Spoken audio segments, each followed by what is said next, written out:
Good morning అందరికీ. ఈరోజు అయితే గురువారం రోజు థర్స్డే సింపుల్గా పూజ అయితే ఇలా చేసేసుకున్నాను అనమాట. సో అండ్ మనం నార్మల్గా పూజ చేసేసుకునేటప్పుడు ఎలాగంటే తలకి నూనె రాసుకుని మనం దీపారాధన చేయొచ్చా, లేదా తలస్నానం చేసి మాత్రమే దీపారాధన చేయాలని మన ఆడవాళ్ళకి చాలామందికి డౌట్ ఉంటుంది కదా.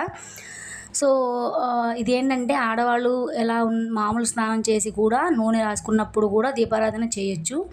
అంటే అది డైలీ నిత్య దీపారాధన అయితే తలస్నానం చేయకపోయినా నూనె రాసుకుని ఉన్నా కూడా మామూలు స్నానం చేసేసి దీపారాధన చేసేసుకోవచ్చు. బట్ ఒకవేళ అదేదైనా పండగలు కానీ లేదా స్పెషల్ డేస్ అలా ఏమైనా ఉంటే మాత్రం ఖచ్చితంగా తలస్నానం అయితే చేయాలి.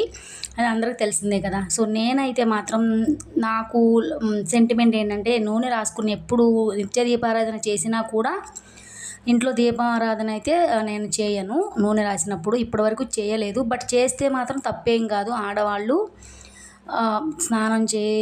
మామూలు స్నానం చేసి పూజ అయితే చేసేసుకోవచ్చంట.